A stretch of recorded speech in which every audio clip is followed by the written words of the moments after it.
The views and opinions of the guest on We Are Flatbush does not reflect the views and opinions of the platform.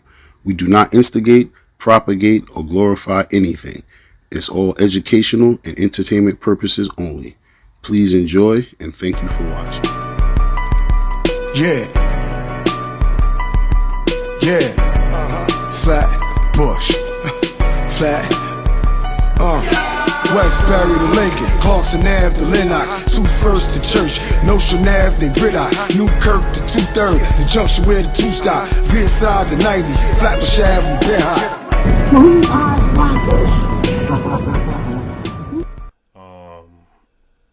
So no more rapping physique? Yeah, I was just about to get to that. You know, I ran into one of my mans. He's a well-rounded producer. He done produced for a lot of people in the industry. And he don't need no, he don't really like the name drop. He just like the work, you know what I'm saying? So we setting up to do some things, and, I'm doing a lot of little, them little freestyle things they got with the mic and all that. Okay. And my man got also a little pop-up rap thing that he trying to tag me into, but, I'm keeping it honest. I ain't doing it for notoriety. I'm doing it because I know I can, and I know I'm good at it. You feel what I'm saying? I'm not doing it to get I don't need Hove to sign me. I don't need, Universal Records. I just want to do what I do calmly and be able to just go overseas, make a little money, come back, still go to the supermarket, like, you know what I'm saying? You got to put it together so the people know it, you know what I mean? But, I got the right avenues and the right people that I could get the right advice from, so, I feel like I'm in God's hands, you know what I'm saying? I'm in God's hands, man. Let me tell you something, man. If you could really, have discussions with no judgment and no, you know what I'm saying? Nobody try to use what you said against you and all type of weird shit. It's a lot of stories that could be told, but, we rather keep it to the eye self, you feel what I'm saying? Straight like that. I forgot to ask you two questions. I just came to my brain before we get out of here. I definitely didn't ask you about which one of the best parties you ever went to is dance hall parties in Flatbush. And who was one of the best sounds that you like coming out of Flatbush? Wow. To be honest with you, right?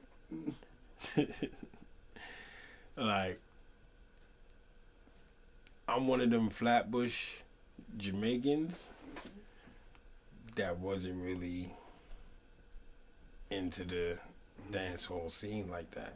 I respected it because I knew the music and shit like that, but when I was DJing, I was trying to emulate Big Cap and Jazzy Jeff and shit, like real hip-hop DJing and shit like that. But I always had the reggae because, it's my culture, it's my family, and we listen to the music, you know what I'm saying? And then you also got to know the reggae to sell the reggae music because I'm also in the record shop with the music. So, I knew who was who and who was what, Cutty ranks and this, that, and that. But as far as the sounds that I knew of, personally, first off is going to be Megaton. You know what I'm saying? I know them personally, and I've been in there while they DJing and clashing people and stuff. So in Flatbush area, I will first off say Megaton. Now, if you're talking in the world stand of DJing, Flatbush. We always talking Flatbush. Yeah, Flatbush. So you rate Megaton as one of the top ones in Flatbush? Yeah, I rate Megaton because Megaton was like one of the first sounds that I was close to like that. Okay. I didn't really know about that type of culture until I started hanging with those guys. You know what I'm saying? Like Avalanche and, knowing what a mic man is and what a selector is. I learned that from being around them. You just mentioned Avalanche also. I know one of your other homeboys that passed away on the corner of Parkside and Flatbush. They got murdered. If it's one Parkside and Flatbush, dark-skinned dude? To the be Park Sound of Fire. I think he got killed right there on the steps or something like that. talking about Stacks. Stacks. Yeah, man. Tell me something about Stacks before we get out of here, bro. Man, Stacks is one of the first people that was actually trying to get me into acting and getting into movies and shit from back then. Like, yo, come to this movie shoot and stuff, and Ray Tay. Like, me and Stacks go back junior high school, man. That was like a real bro. And if I could rewind the hands of time and do what I said I was doing and said to him about, yo, you gotta get out of this hood and find somewhere else to chill, probably be still here right now. You know what I'm saying? Ernie was a cool dude too. Coolest, man. Ernie was a cool dude. It was unfortunate he had to pass away like that. Yeah. Tell me something about Vanderveer. You know what I mean? I'm gonna mention like 2 or 3 things. Man, Vanderveer. When I say Vanderveer, what comes to your head? My pops. That's the first thing that come to my head. Okay. Because the first time I ever heard of Vanderveer was from my pops. You know what I'm saying? He used to live there and stuff growing up. Okay. So he used to talk about the Jolly Stompers and Tomahawks and all type of different gang touchables and all that. You know, and I know a few elders that was about that action. You know, like. Yeah. If you know. Word up, like, and it's like we never tried to glorify it, but, my pops always told me, if you're going to be something, be it. If you're going to play guitar, be the best guitar player. If you're going to be a drummer, be the best drummer. If you're going to be a bad man, you better be the baddest bad man. Because they're going to have other bad guitar players, bad drummers, and bad, yeah, right. You know what I'm saying? I want to fly over to the 90s before I get out of here. Yeah. I want to take a nice trip over to the 90, Yeah. Rutland, Clarkson, That's Mark right. side. And there's a dude over there. Who? There was a guy over there that was a young guy that I respected, and I didn't know him as much, but I loved his music. Who that? The boy Mook Mula. Oh, man, don't make me get emotional right now, man. And that shit kind of get me emotional. Don't do that. That was my little brother, man. And so tell me something about Mook. Man, Mook was one of them niggas that's just was a genuine nigga, bro. Cause his whole piece is GSC. And he'd be like, Z, pull up. I'm shooting a video. Know what I mean? He'll tell me and my brother, yo, pull your red flag. Stop playing, yo. Pull your shit out. You know what I'm saying? Like, that was one nigga that just opened. That's it, waiting in the video. Yeah, he opened the door. Yeah, you just, like, I came home, we linked. I think I was doing the show at Fish Eye or something like that. And he pulled up and he was seeing me. Right? He was like, yo, boy, you get busy. He was like, I like your shit. You know what I'm saying? And we just built that bond. I didn't even know his brother, Baby Rut. That's my bro. I didn't even know they was brothers, bro. That's how lost I was, bro. When I found out they was brothers, it just made this shit even better. You know what I'm saying? Like, you know what I'm saying? Because you just trying to fill it out. Like, let me make sure I'm going to the 9. I'm on the other side. They on the other side. Like, you sure they going to go down? You know what I'm saying? Nothing, yo. Like, I built some bonds and relationships that still rock to this day. You know what I'm saying? Like, me and Zeke, forget about it. That's the brosy. You know what I'm saying? Shout out to Zeke, man. Yeah, man. Shout out to Zeke. That's the bro. Down with him soon too. Yeah, that's the bro. Get this Mook story going. Yeah, but nah, Mook was a real genuine dude. You know what I'm saying? If you ain't get that genuine side from him, then you was a fuck nigga. You know what I'm saying? He wasn't live. He was Tell me something about tennis court. When I say TC, what comes to your head? Sean Poe. Sean Jamal Burrows. Word. Anytime I think of TC, I think of him because, you know, he was like one of the closest I've been to, like, yeah, nigga made it from the mailbox, bro. Sitting on the mailbox, nigga made it. You feel what I'm saying? And that shit sparked my shit to the roof, nigga. Like, nah, I gotta get in the studio. I really gotta do what I gotta do. And shout out to my man Wizdom from Westbury. You know what I'm saying? Shout out to Wiz. Yeah, free Wizdom. He was him, you know, rest in peace, my son Boogie. You know, those were the two pinnacle dudes that always try to put me in a position so niggas could hear me. You know what I'm saying? Like, yo, listen to this nigga. You feel what I'm saying? And a lot of people used to criticize me sometimes and say, like, oh, you sound like Jetta, or you sound like Ross, or you sound like this, or you sound like that. But I was sounding like that when I started rapping. You know, like, I ain't never really changed my voice. Your voice, you know what I'm Yeah, saying? you know what I'm saying? I ain't changed my voice, my cadence, or the way that I put my bars together. So I didn't really understand what niggas were saying. Like I'm not trying to sound like nobody. You know what I'm saying? I'm trying to sound like myself. Sound like yourself. You ain't trying Yeah, to be nobody. but you know, I respected that. and that what kind of made me kind of like jump into the whole party scene and all that, and take it to the after party scene. And once the money start rolling in, man, you know what I mean? We get more paper over here than over there, and you know, I'm gonna stay over here for a little bit. He said the paper over there kind of good. Yeah, man, the bills getting paid. Don't look green. Look Man, blue. the bills getting paid. Nigga traveling every weekend. You know what I'm saying? Nigga going away for nothing. Nigga, yo, that no cap. My little sister, she about to drop a record too. That's one of my artists I'm working with too. City Static. You know, she's real big in the weed world and all that. But one day she was like, yo, I'm stressed. I'm about to quit my job. I said, yo, listen, we out. Booked the flight. We spent 24 hours in Miami. And it flew right back. And flew right back. We just went, chilled, ate some food at Mango's, walked around, smoked some weed, back on the plane. That's a good life. That's You know a what I'm good saying? life. Well, I'm leaving that to go over there. So tell us about, matter of fact, I know you spent a lot of time in Miami, man. Tell me something about Nah, Miami. Miami is sweet, man. Shout out Miami. Shout out Butterfuco. Man, Shout right out now, BLT. the interview right now, you look like you're in Miami. You got palm trees. Yeah. Beside you. Like, remember when I told you my grandparents moved to Florida, right? Mm-hmm. That's where they moved to. You know what I'm saying? So, You said down south where your baby. yeah, I ain't want to give the LOC, but now the LOC is the LOC. You feel me? Location is location. They moved down to the to Fort Lauderdale, and you know, Fort Lauderdale's a hop, skip, and the jump. Miami right there. You feel what I'm saying? It's an So hour away, right? cross that bridge, you there. You know what I'm saying? So any chance I could get to get over there, I got over there, bro. And they got to the point where I was getting welcomed to do parties, like pull up, come do something, pull up, come do, you know. And I don't know if people thought I was just going down there to like force it or something like that. But I was getting invited to come and do something, you know what I'm saying? So That's what's up, man. I mean, yeah. you got a story, man. I mean, I know when people hear this stuff, you got a story because. Yeah, my shit. mom's always tell me this. She said, if you write a book and you tell the truth for everything that you've been through, they gonna say you lying. Dead ass. Let me show you how real it is, right? And then you can, if you want to edit it or keep it in, you can. But I was doing music with Sky Zoo.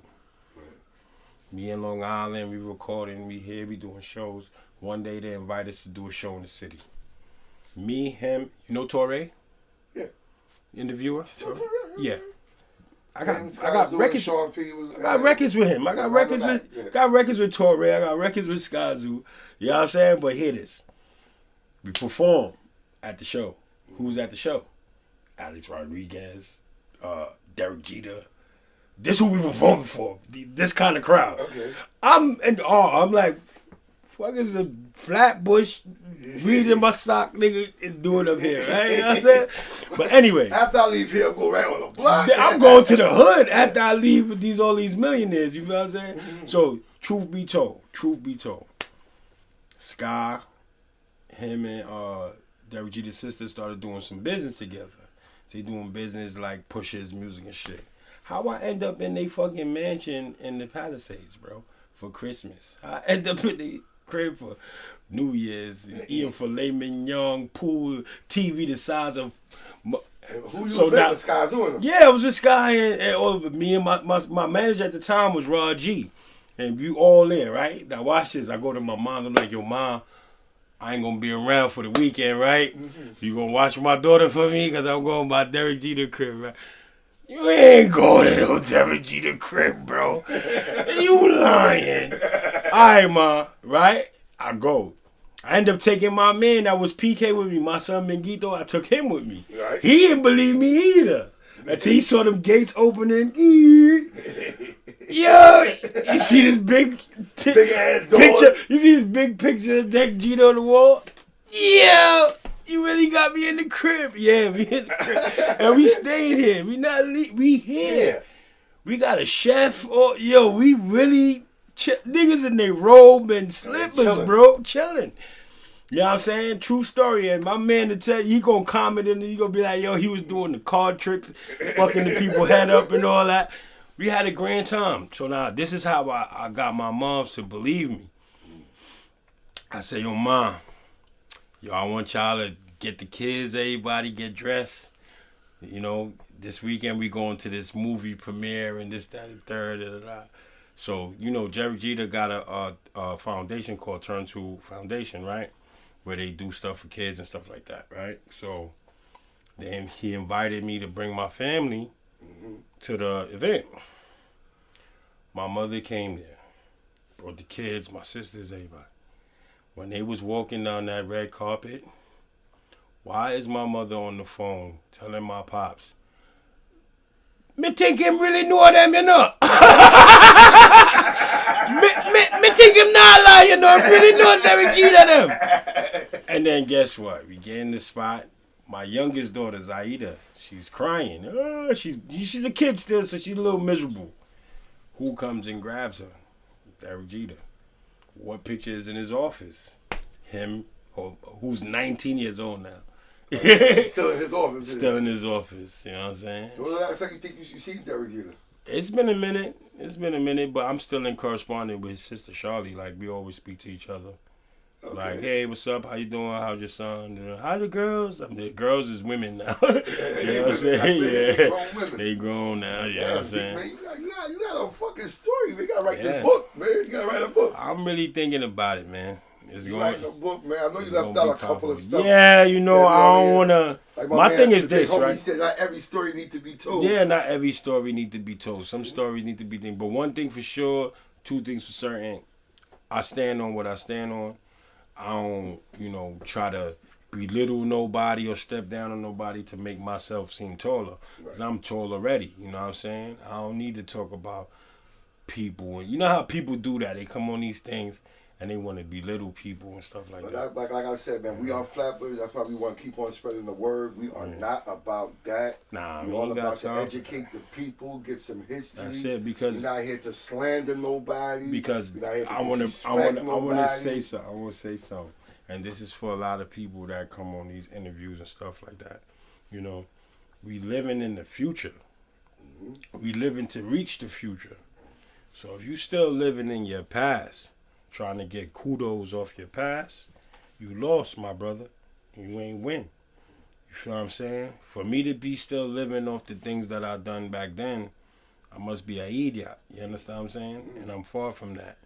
So, you know, we here to just, for those who don't know. I mean, like I said, we not to say we living off of what we did, but we went through it and we need to educate. You could show they're here. You could show the movement moving forward. You could show that. Come on, man. How many kids that we know how many kids that we know right now, they lost a lot of their friends. They 20-something years old. Man, listen. Like, I watch a lot of the O Block documentary. I don't know what it is about this O Block shit, but O Block got me. I watch a lot of it, and when you really listen to these dudes, there's a bunch of kids. You talk about T-Roy died, this one, that. How old they were? 14. You trying to tell me about, it's like a whole community got killed out? Yo, bro, I'm going to tell you this, Are you right? serious? Can I tell you this? You want to hear me?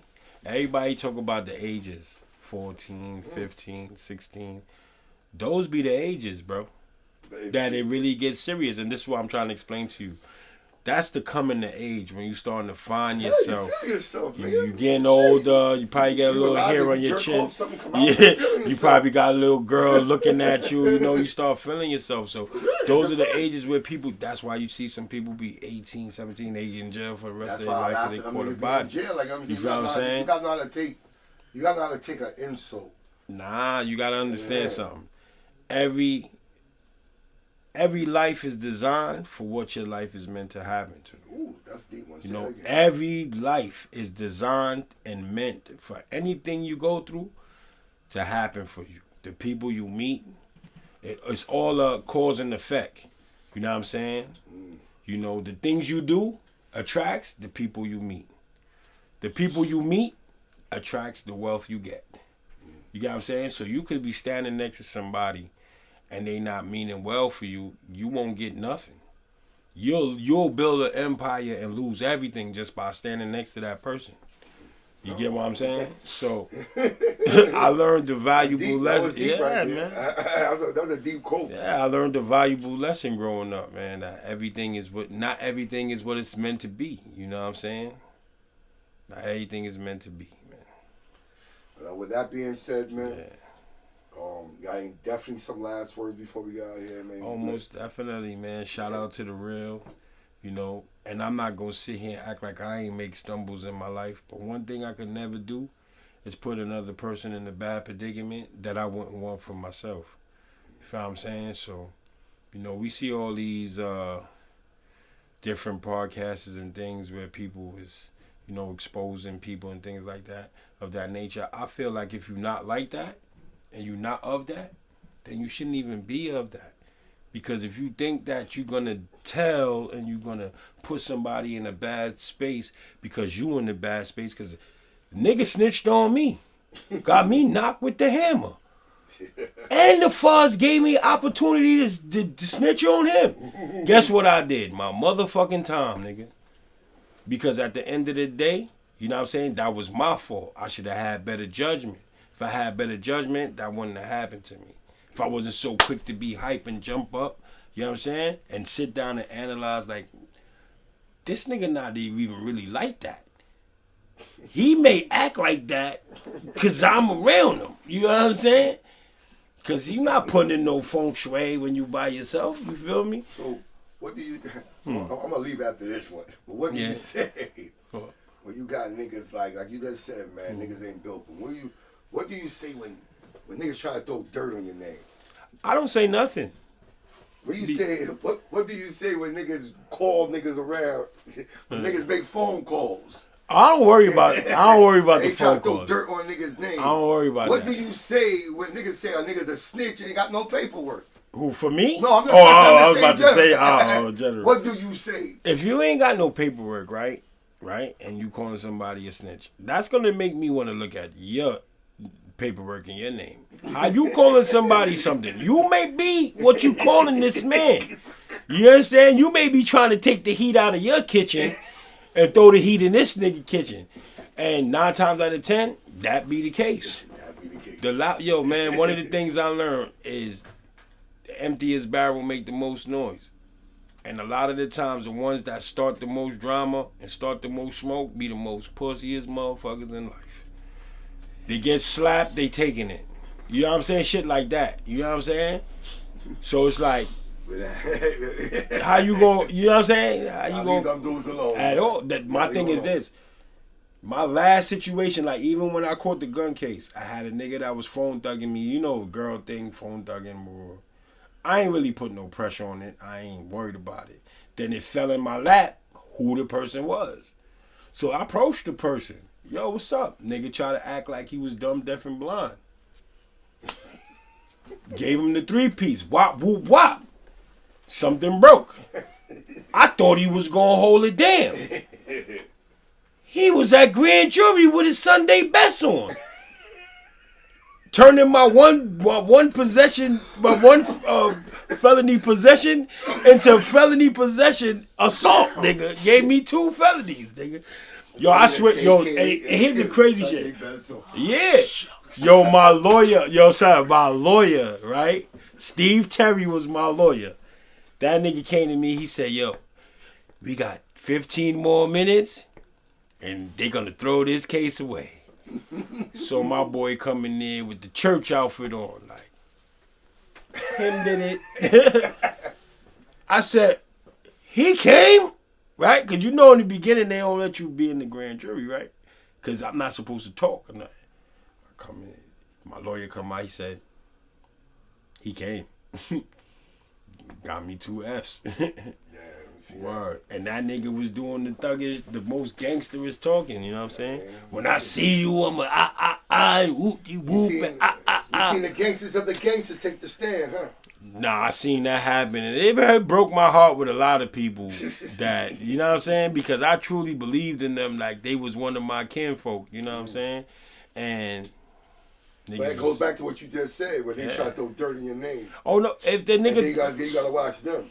Yeah, but one of the things I realize is that you can't be surprised at whatever's going on in the dark, because a lot of niggas I've learned will save their own fucking skin before they do their time. You feel what I'm saying? So one of the things I've learned is say less, do more.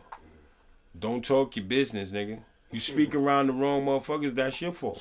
If you don't feel like that's your alike or that's your kinfolk or that's your twin, don't speak around them around the stuff that you do. I try to entertain people. You know what I mean? I'm not out here to prove nothing. If you think I'm pussy, so what? I don't care. The art of war is me, leave you the fuck alone. You put your hands on me, something's gonna break. You know what I'm saying? Straight like that. Either an arm, a finger, thumb, something's gonna break because you are invading my 360-degree cipher, bro. You know what I'm saying? And I advise, I'm not talking to no gangster talk or nothing. I just advise people to respect people's space. That's it. You know what I'm saying? That's it. That's definitely it, man. Mm-hmm. Man, I thank you for this conversation. Man, it's a pleasure, brother. I like to say interviews. I like to say we had a nice conversation tonight. Yeah, it's facts. And it's kind of better than I actually thought. You know what I mean? Kind of actually better than, you know. You opened up with me. We had a nice conversation. Yeah, you know. As I pause. I opened up a little bit. Pause. You know, the young generation. They go eat that up. Right? We had a great conversation, man. I think we touched on a lot of things in your generation and your upbringing. Mm-hmm.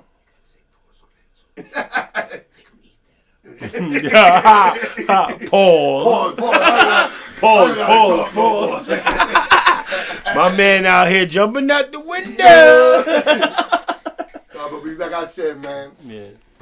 Thank you for coming on the platform, man. Man, anytime, brother. Thank you. I mean, thank you. I appreciate it, man. You know, I know you for a long time, since '88. You know what I mean? And just to have you on the platform is an honor. You're a friend of mine.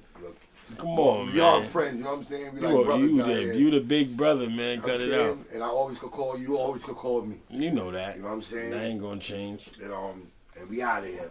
We are FLATBUSH. We are FLATBUSH. Zeqway, you already know. Check us out. Yeah. FLATBUSH. Flat. Westbury to Lincoln, Clarkson Ave to Lennox, 21st to Church, Notion Ave to Riddock, Newkirk to 2/3, the junction where the 2 stop, Veer side the 90s, FLATBUSH Ave and Derrick. We are FLATBUSH.